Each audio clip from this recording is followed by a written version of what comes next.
నేడు ప్రపంచ క్రికెట్లో అత్యంత విధ్వంసకరమైనటువంటి క్రికెటర్లలో ట్రావిస్ హెడ్ ఒకడు. ఒక విధంగా నేటి తరంలో 3 ఫార్మాట్లలో అద్భుతంగా రాణిస్తున్నటువంటి ప్లేయర్స్లో ఈ ట్రావిస్ హెడ్ కూడా ఒక ప్రధానమైన ఆటగాడే.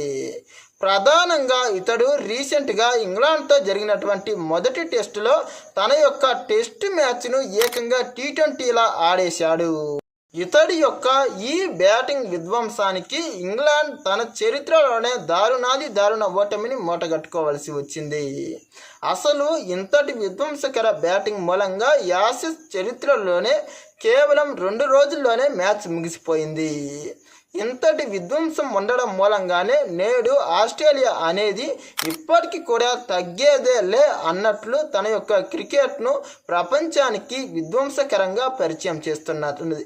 ఈ ట్రావిస్ హెడ్ మూలంగానే Australia cricket team 2023 one day world కప్ను అలాగే ఐసీసీ టెస్ట్ ఛాంపియన్షిప్ను కూడా గెలుపొందడం జరిగింది.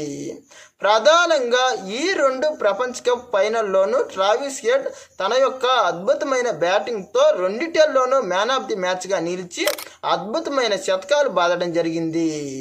అలాగే రీసెంట్గా ఇంగ్లాండ్తో జరిగినటువంటి యాషెస్ టెస్ట్ సిరీస్ తొలి మ్యాచ్లో కూడా ఒకానొక సందర్భంలో ఆస్ట్రేలియాకు ఘోర పరాజయం తప్పదు అన్న టైంలో ఏకంగా ఇంతకుముందు ఏ ఆస్ట్రేలియన్ బ్యాట్స్మెన్ చేయనటువంటి బ్యాటింగ్ను అతడు ఇంగ్లాండ్కు పరిచయం చేశాడు. ఇంగ్లాండ్కు అస్సలు కలలో కూడా ఊహించని విధంగా దారుణ పరాజయాన్ని మిగిల్చాడు. మరి ఇంతటి గొప్ప బ్యాట్స్మెన్ మన హైదరాబాద్ టీంకు చెందినవాడు కావడం నిజంగా చాలా గొప్ప అంశమనే చెప్పాలి.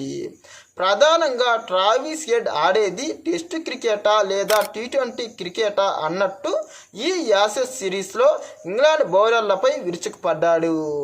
ఈ విధంగా విరుచుకుపడడం మూలంగా రీసెంట్గా జరిగిన యాషెస్ సిరీస్లో 4వ ఇన్నింగ్స్లో తక్కువ బాల్స్లో ఎక్కువ పరుగులు చేసినటువంటి క్రికెటర్గా ఇతడు రికార్డుల్లోకి ఎక్కాడు.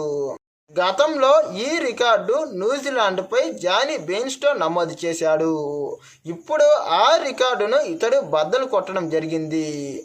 జానీ బెయిన్స్టో 130 స్ట్రైక్ రేట్తో బ్యాటింగ్ చేస్తే ఇతడు ఏకంగా 148 స్ట్రైక్ రేట్తో బ్యాటింగ్ చేయడం జరిగింది. ఈ విధంగా నేడు టెస్ట్ క్రికెట్లో ట్రావిస్ హెడ్ ఆట అనేది ఒక సస్పెన్సివ్ థ్రిల్లర్గా మారిపోయింది.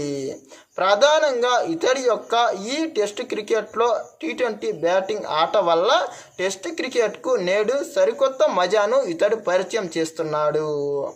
నేడు కొద్దిగా ఆస్ట్రేలియా క్రికెట్లో లెజెండ్స్ మారిపోతున్న తరుణంలో ఇప్పుడు ట్రావిస్ హెడ్ రూపంలో మరో లెజెండ్ ఆస్ట్రేలియాకు పరిచయం అవ్వడం నిజంగా చాలా గొప్ప అంశమనే చెప్పాలి. నేడు ఆస్ట్రేలియా క్రికెట్కు వీడ్కోలు చెబుతున్నటువంటి ఒక్కొక్క లెజెండ్ విరమిస్తూ ఉండడం మూలంగా ఆస్ట్రేలియా క్రికెట్లో కొద్దిగా గుబులు అలుముకున్నప్పటికీ వాళ్ళ స్థానాల్లో ఈ ట్రావిస్ హెడ్ వచ్చి ఇంతటి అద్భుత బ్యాటింగ్ నమోదు చేయడం ఆస్ట్రేలియా క్రికెట్ అభిమానుల యొక్క అదృష్టమనే చెప్పాలి.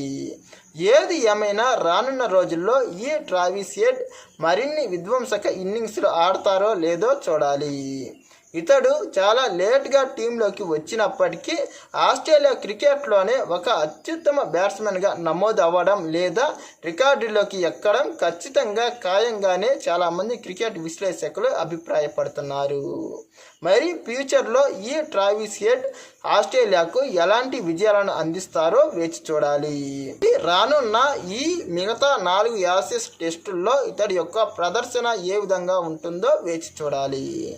ఇలాంటి మరిన్ని ఇంట్రెస్టింగ్ వీడియోస్ కోసం మా ఛానల్ను సబ్స్క్రైబ్ చేయండి. ఈ వీడియో నచ్చితే లైక్, షేర్, కామెంట్.